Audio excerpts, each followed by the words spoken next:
Good morning, everybody. I'm sitting here with Dave Levey. He's the owner of CrossFit Algoa. He's a black belt jiu-jitsu.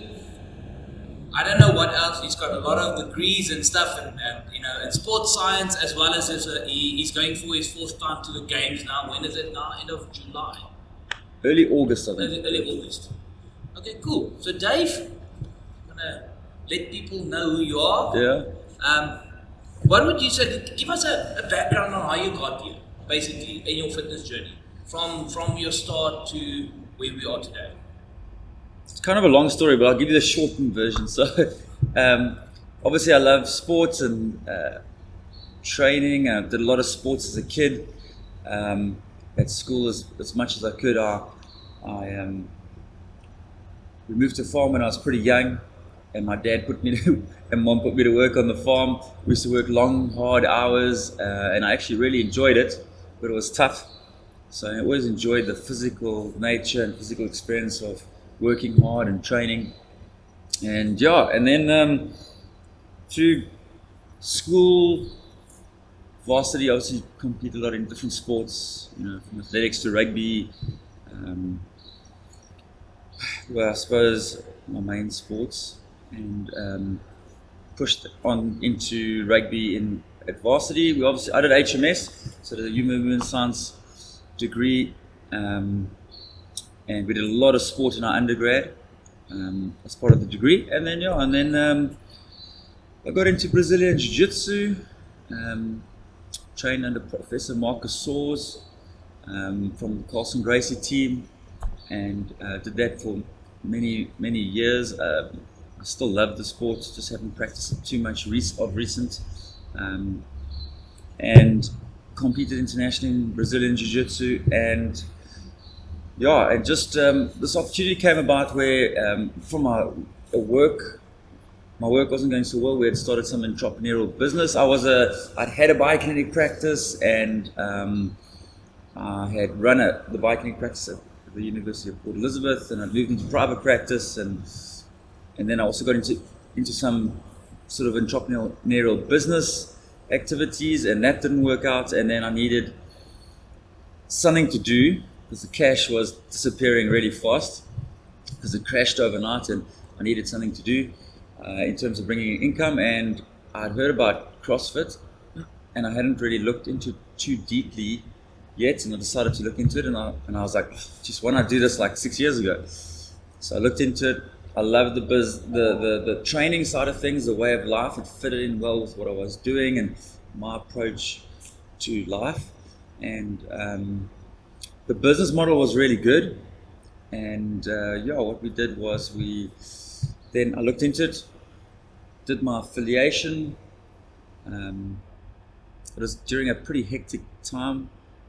We basically, our cash from the previous business was running up. That was basically, as we were really battling, and I sold one of my vehicles to start the affiliate, to pay the affiliation fee, to do my level 1 cert, and then Cindy was pregnant at the time, so she couldn't work, and basically, as we were really blessed by God. As soon as our money ended, our first debit order run came in. So it was literally from zero, and then a day or two later, the money came in from our first debit order run, and that's how we got started.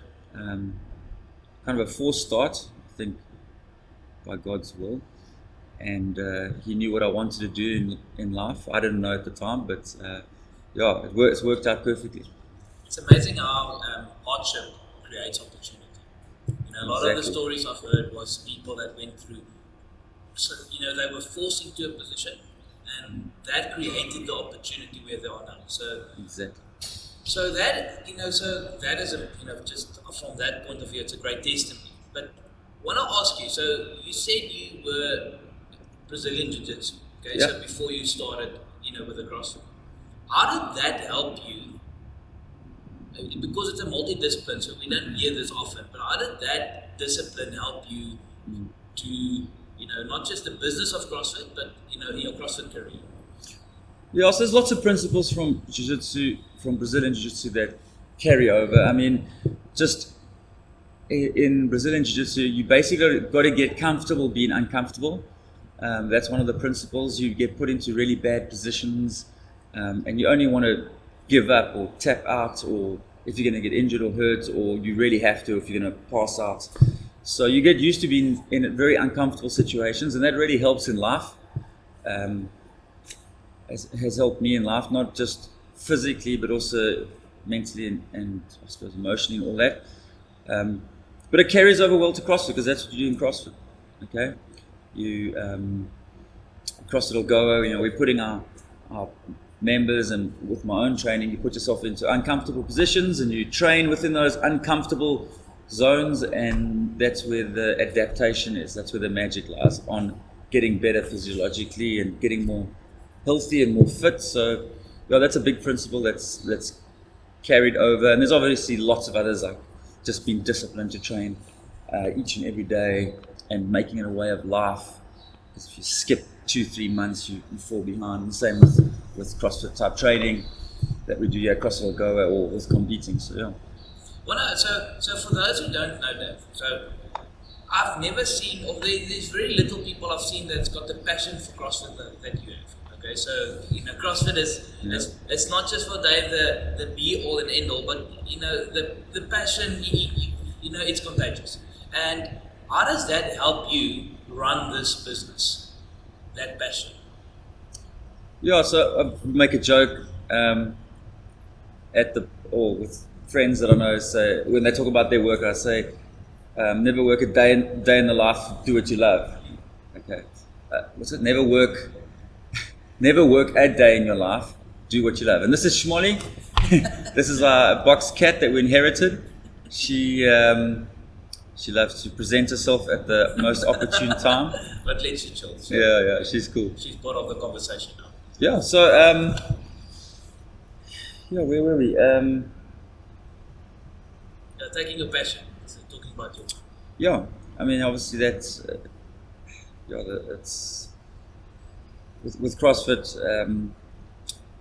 I'm just really passionate about it. I love exercise. I love sports, and that combined well with CrossFit as a whole. And the CrossFit way and approach to life is great. And that I just love. I love doing what I do. So it's I'm not working like work that I dislike. It's work that I love. So it's like I'm not really working. If you have it like that. Obviously, there's aspects to your work that I favor less. So all the admin side, I love like programming, but administration obviously find a little bit more tough. Not that I can't do it. It's just got to motivate myself a bit more to do my accounts or books as opposed to doing programming for the box. Yeah. With your admin, looking at admin, so now that it's not a least favorite position or job that you need to do, but we have seen people fail on that. Yeah, you have to. And how do you balance that?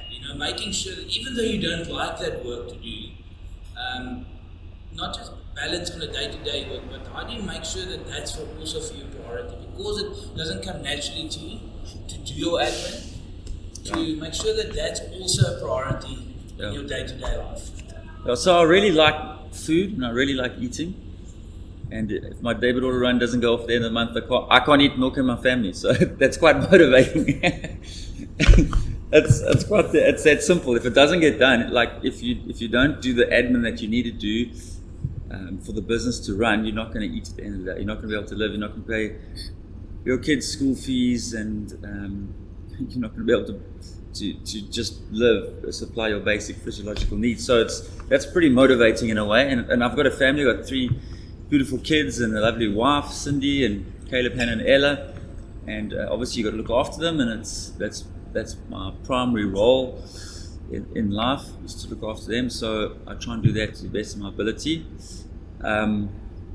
So they need to eat, and they need to get all their needs attended to. And we've had help along the way. Cindy's family's helped us financially, and so we've really been blessed to have help where we've needed it.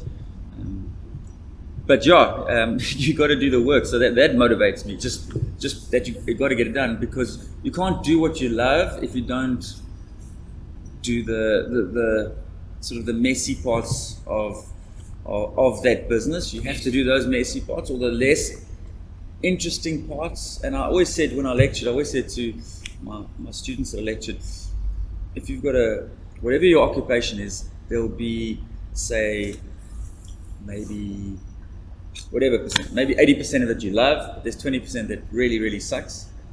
You've got to do that 20% properly to be able to do the 80%. Yes. So And, it's just a good principle.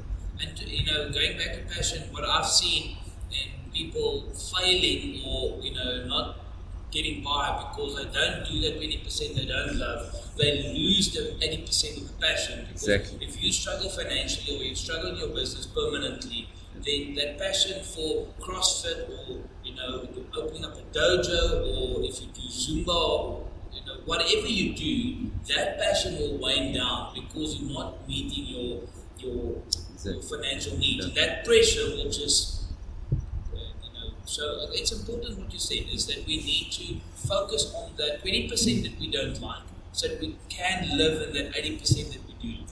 Yeah, precisely. So, I want to talk about your CrossFit career. So, you're going for your fourth time now to the games. Give us some history on your CrossFit competitive career. So I started in October, I think it was 2011, September, October 2011. That's kind of when I opened the affiliate. I maybe started doing a little bit of CrossFit training before that, but I was very, very busy just trying to get everything sorted. I built a lot of my own equipment, and I was quite busy doing manual labor before I started, so I didn't do too much pure sort of CrossFit methodology training. So I started around then. Things went really a lot better than expected. I was just doing it as a business, and I was training because I knew I needed to live the way of life I profess. So I was training in CrossFit, and I thought, I'll enter the Open, and I entered first, I think, Fittest in Cape Town. I came sixth. I can't quite remember, but it was a high-ish score, but close-ish to the top. And then I entered the Open. I won the Open like 2 months later in the Africa region. So yeah, it was Africa region, and then we had regionals. Was that the 2012? 10 and 12. Then I went at regionals, and I managed to win that, and I was like, okay. And then I went to the games, and I'd only been in CrossFit for about 6 months. So then I competed as a old rookie. So I was already about 35 years of age, or I think I was 35. Competed, and then did okay. I mean, not great, but I'd only been in for 6 months, so I think it came 38th out of 48 guys that were there, the top guys in the world. And then the next year I wanted to go again, trained really hard, pushed a bit harder, ended up hurting my back, had a facet joint injury in my back, couldn't walk for about 2 weeks, was on bed rest and on crutches. Came back, started second week of training, blew up my plantar fascia, tore it off, or a centimeter of it out, and then back on crutches for another 2-3 weeks, and then it was just fairly close to the next Fittest in Cape Town, and I was like, oh well, let me enter last year, just to see where I am before the Open, so we can see how much we've got to catch up. And the foot was pretty sore, but I managed to compete, and then and I won the Open again, which was a bit of a surprise. I'd put a lot of work in to try and catch up, and I kept training, so I didn't sit and just, when I was on crutches, except for the 2 weeks of bed rest when my back was injured, I just rested. But when my foot was broken, the plantar fascia was torn, I was like working as much gymnastics as I could. I was doing non-weight bearing cardiovascular activity like swimming and rowing and a little bit of cycling. I didn't have an air bike or anything at the time. So and then went to regionals. I managed to win it again, which was great. And that was the first one up in Joburg, which was at altitude, which really sucked. And I went to the games again, and then I bettered my position. I came 32nd out of 48, which was better. I was a bit disappointed. I didn't quite go through to the finals, top 30, but I had some really good finishes in some events. The more typical CrossFit events I didn't do so well in, just because I was still very new to CrossFit, only like a year and a half in. So yeah, and that's kind of it. And then I had a long break. I tried to get in. Had a number of setbacks in terms of injuries. I had a shoulder injury the following year. I made it to regionals, the Africa regionals, but I didn't have like 2 or 3 months of training on my shoulders at all. I just stayed off them in terms of pressing. Could only do some pulling, and I didn't do anything overhead, and I really battled there. I think I was lying 6th or 7th or 8th somewhere, and then in the second last event, I hurt my back because I pushed too much too late, I think, and I'd hurt my back just the week before. Anyway, sort of doing too much too late, getting my programming wrong just because of trying to cram everything in. Anyway, following year, I think I didn't make it. I got sick in the open, dropped one of my scores, and then I ended up going to the new regionals, the Meridian regionals, by 1 point, which was really close, because if I wasn't sick, I know I would have made it. And then, because I did the workout like a week later and I smashed the score, but I was just sick at the time. But it's my fault. I wasn't looking after my health, maybe not sleeping enough, not eating as good as I should have, maybe.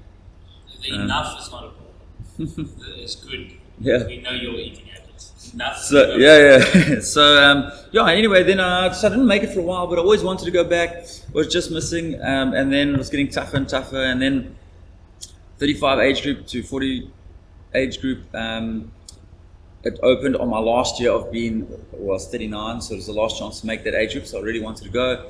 Things were looking good, and I've had this back niggle over the years, and I was sitting down. I was actually on the loo.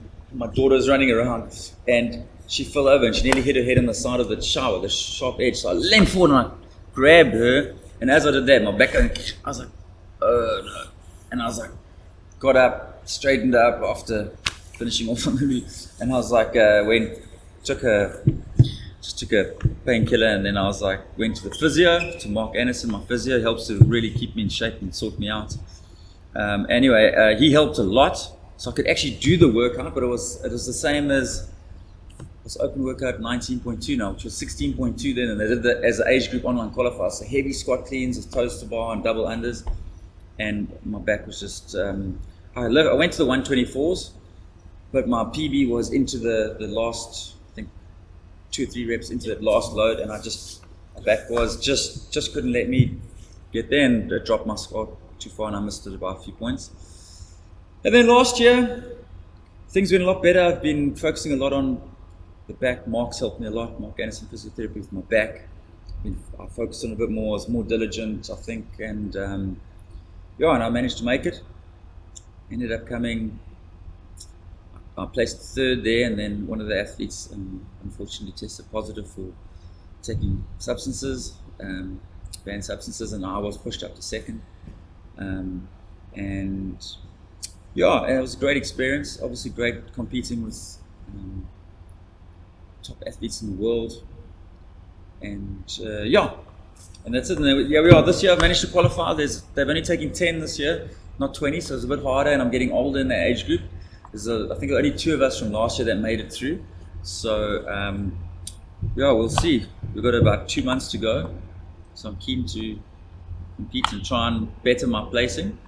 So it'll be tough, but that's the goal. I think it's beer that made you go. Yeah, possibly. It's the beer. So, talking about your history in the CrossFit, so with the amount of training that you need to do, the amount of prep work, how does it influence running the box, and what do you do to combat, or not to combat, but to look at those hours that you spend on training and make sure that the things are running here as smoothly as possible? Because I can imagine that is a challenge. Yeah, so I generally train pretty high volume.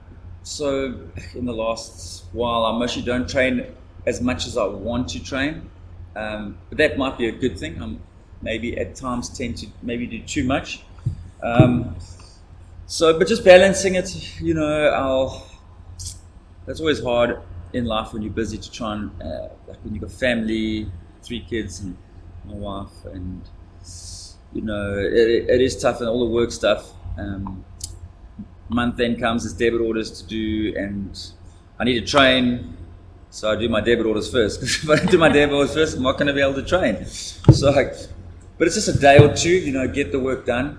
Maybe skip some training there if I have to. So I've just got to. I think life's about. We've just had our Enduro 8 East Cape Champs now. Last been totally out of balance. I've been just working. I didn't even train this week. I was a little bit sick. Didn't train. I think I trained once last week, and that hardly ever happens except when I'm sick, or maybe ECC. But now this week, and obviously there's no family time, so now it's we'll try and spend extra time with the family. Maybe we'll go away for the weekend somewhere. Just try and bring my training back slowly into balance in prep. But so it's just about trying to maintain that balance, and then if it goes out of balance, try and then compensate to bring it back. And it's tough. I've got a very patient wife, Cindy, and children who support me, which helps a lot. And they, without that, it's really hard. So you need a good support structure in terms of your family, I think. Otherwise, it's always fighting an uphill battle.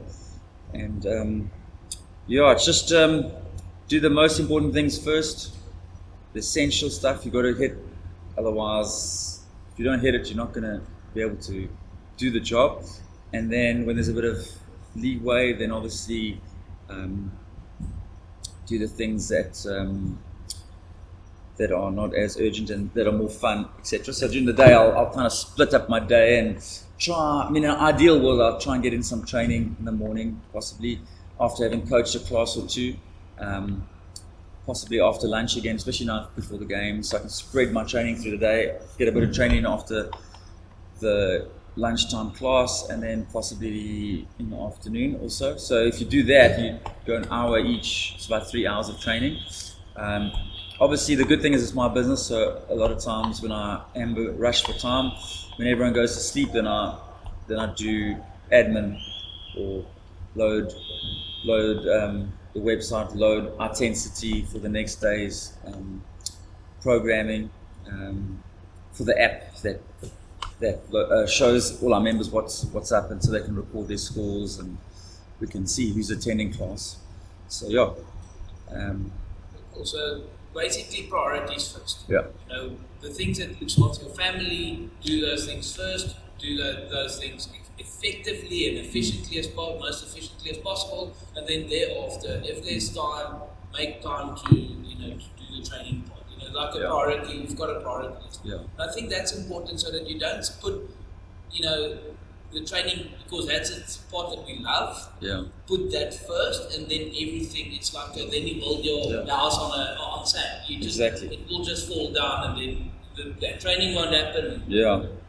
The rest of the stuff will happen as well. It also happens on like a paradise over time. It also paradises itself, because as I approach now to the games, the next 2 months, my training is going to become one of my higher priorities. And like my family understands that, so if there's something happening, I need to put in the time now. Luckily, I've got a great base of training for many, many years of training, not just CrossFit, but Brazilian Jiu-Jitsu, and before that other sports, and before that working on the farm as a kid. So that carries through, but obviously you got to keep pushing and keep trying to improve. But so now we might push a little bit extra hard over the next 2 months, so that we can make sure that we're in the right shape when we get there. Okay, cool. So I want to ask you, going back to running your box. So you've been, so you had first CrossFit East London, then you moved to PE, then you did Algoa, and you had multiple. So you first was, this is your third location in PE, if I'm correct, or your second? Third, yeah. So, running, not just, I'm saying multiple gyms at the same time, but, where your box has been in multiple locations, what advice would you give any new box owner when they choose location?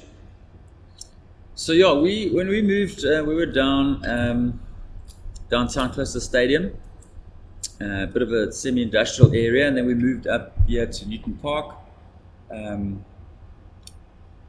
more suburban, very close to a lot of the sort of business, almost like a town area now. And but there's residential right by, and we had no idea what the effect would be. The rent was way more expensive, and excuse me, basically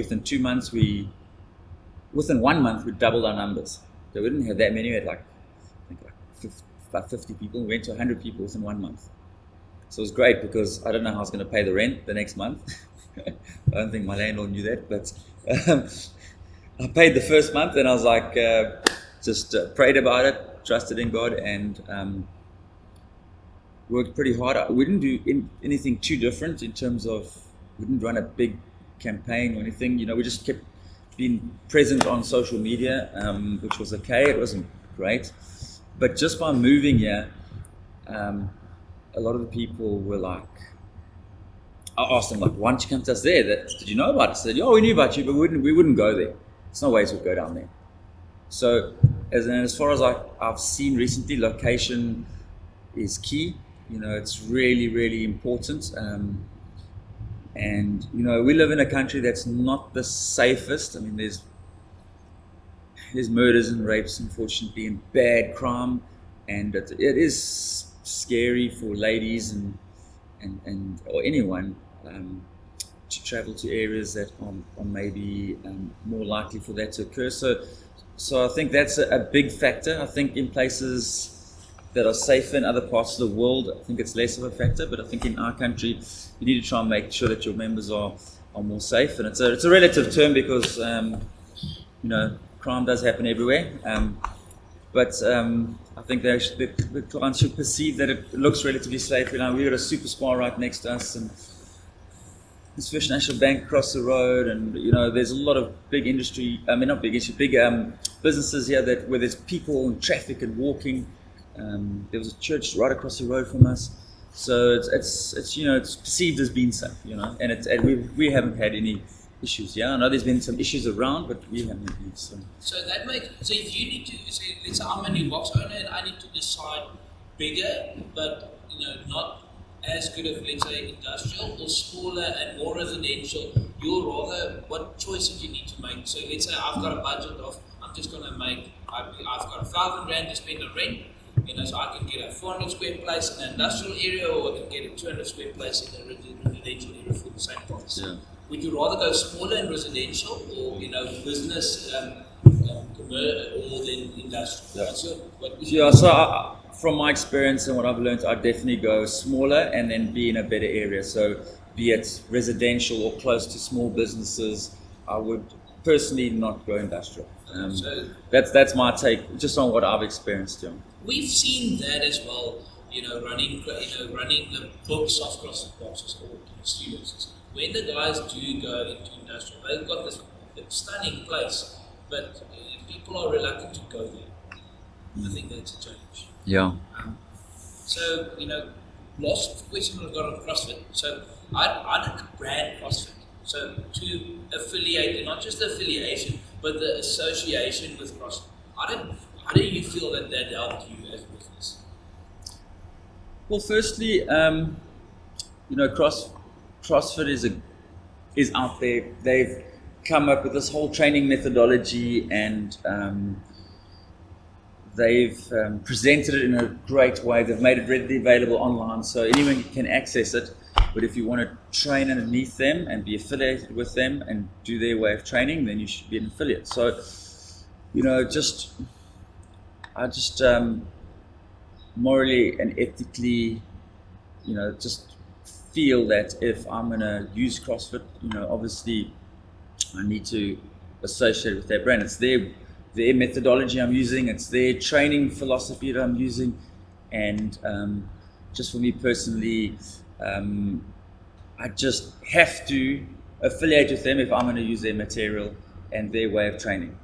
There's a lot of facilities, unfortunately, nowadays that don't have that same mindset, and I personally wouldn't be able to sleep at night if I was using all their stuff, all their work that they've done, and then kind of not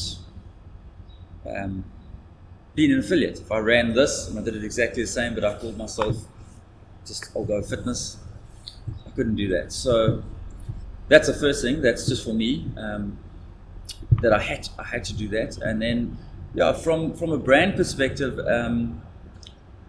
at the time the CrossFit Games was on ESPN, and there was a lot of coverage. There's a lot of online presence internationally. Obviously, when I was in East London, that specific part, South Africa wasn't mostly that online yet, so it wasn't as influential. But they did have ESPN, and it was showed there. And there were a lot of people that actually came to our facility just by watching that. They were, they saw across the games and they wanted to participate. And then as online, YouTube and social media improved, it's definitely really benefited us.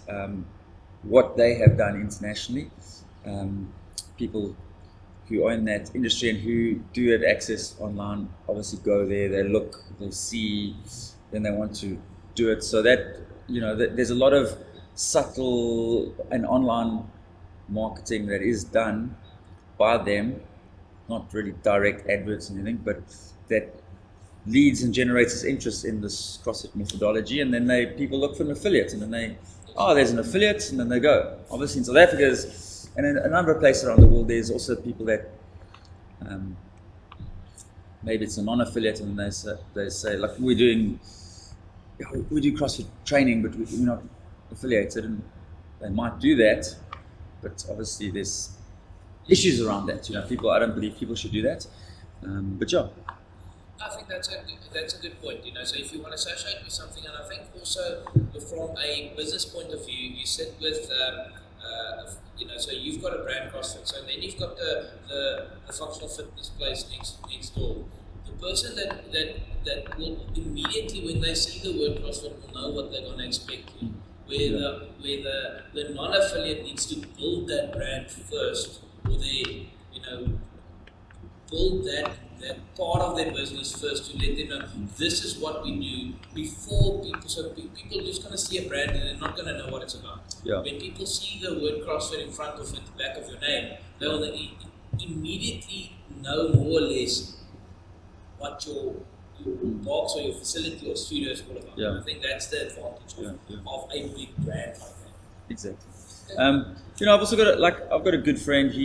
John, he's got Results Fitness, and that's a functional training facility, and he doesn't have a CrossFit methodology, and he doesn't say and market that he's doing CrossFit. He does functional training. He's got a different approach to the way he does stuff, and that's different. And there's lots of functional training facilities, so it's not that everyone who does functional training, I'm saying, should affiliate. That's not the case. But those guys that are doing CrossFit methodology and are focusing on CrossFit, and that's what they do, and they're doing everything from CrossFit, those are the guys I'm talking about. So not just your normal functional training facility. Even though you look the same in the interior, it's not the same. Yeah, no, I'm talking about the actual methodology, because the functional way of training everyone should be training functionally, I believe. Even your big boxes, your gyms, my personal way is it should be more functional.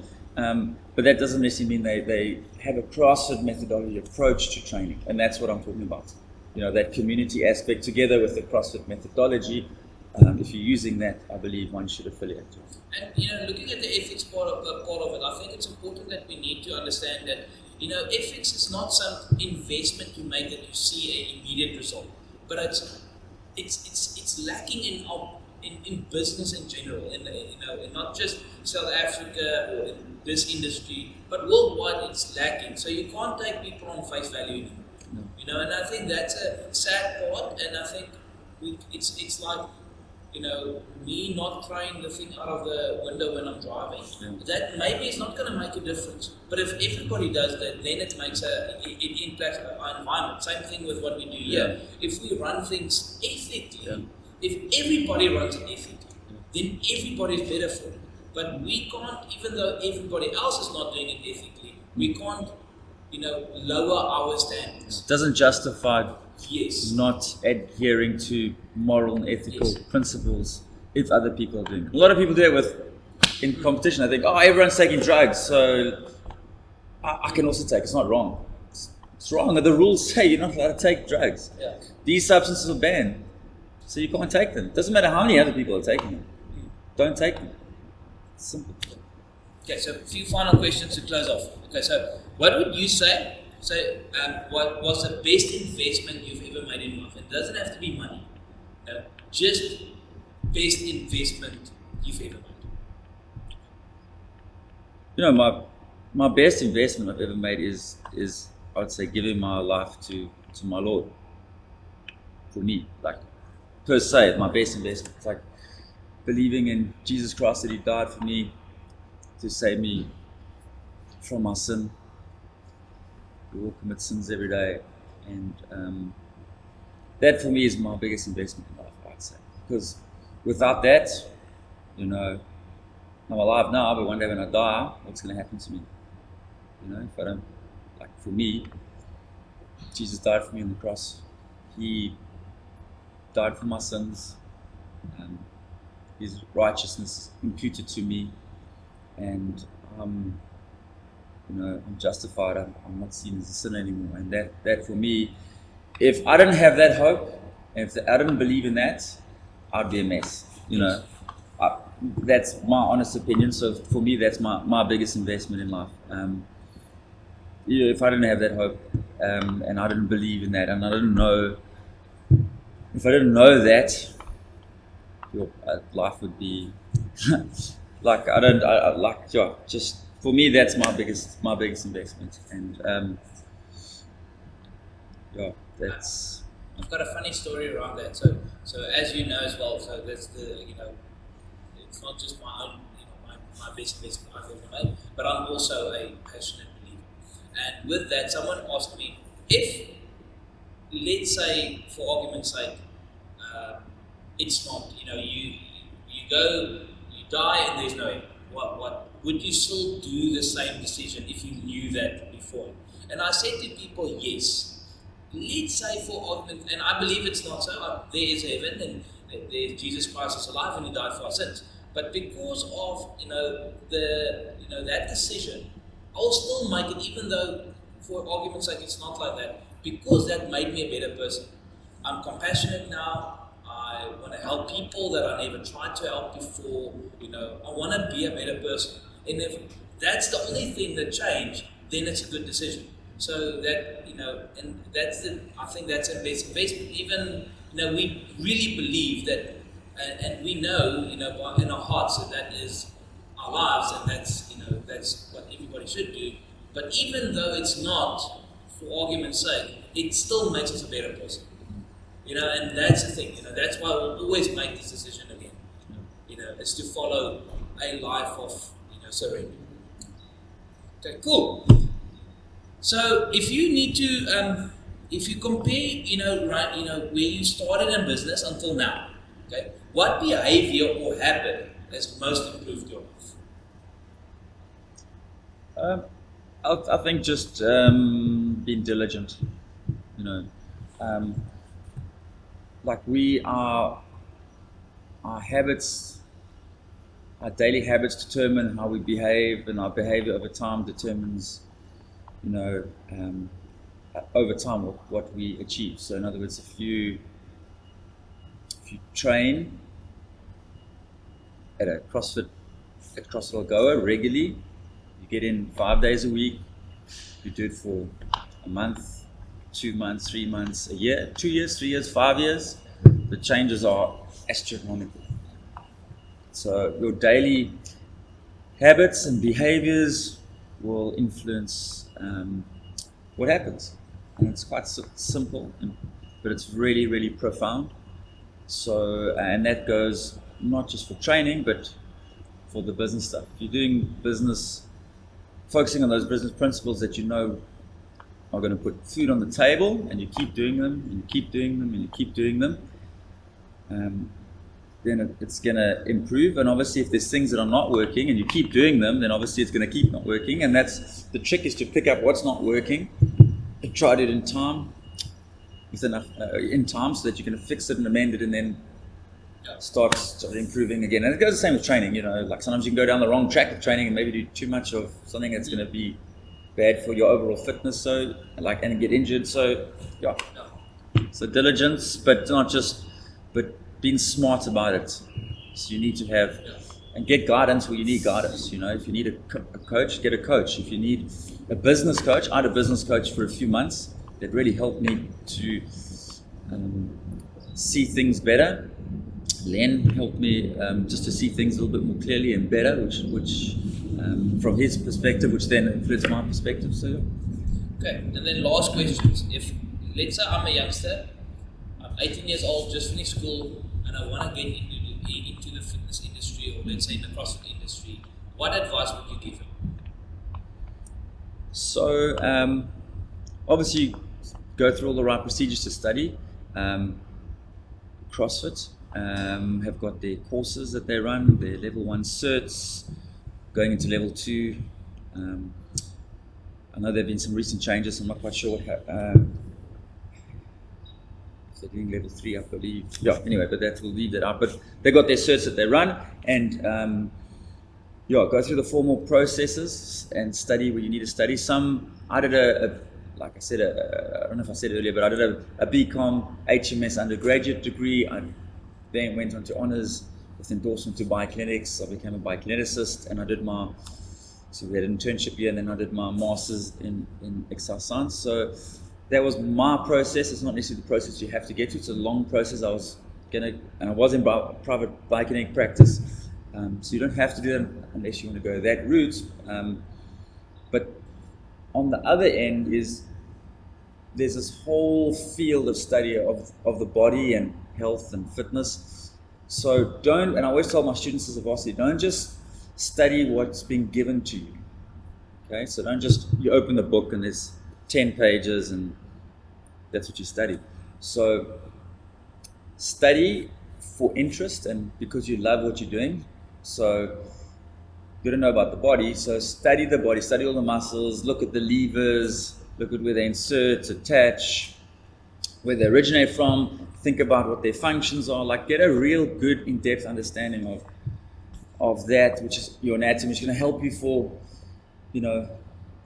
biomechanics, musculoskeletal biomechanics, which is going to help you in understanding movement, how to move functionally and how to stop injuries and how to prevent injuries and how to get more power out of a movement, etc. So a lot of people don't want to start at the bottom, they want to start at the top.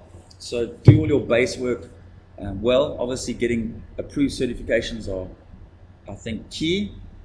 Failing to that, you can also just study anatomy yourself, and I think continued learning is really important. So those who, whatever level you're at, try and get better. It's the same methodology in life. With one of the principles in CrossFit training is it's very simple. Just do a bit more today than you did yesterday. So whether you lift a little bit heavier or if you run a little bit faster, just try and do it a little bit better each day, and you apply that to all aspects of life, studying, your work, whatever. It's going to go a long way.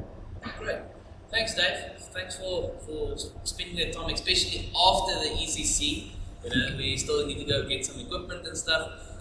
For those that's in PE, please come and visit Algoa, CrossFit Algoa. Can you give us the address? So it's 56 3rd Avenue, Newton Park.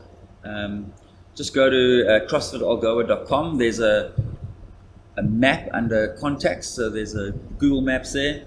Otherwise, my number's there. Give me a shout. I think Cindy's number's there, and also one of our coaches, Anya's number's there. Give us a shout, find out where we're at.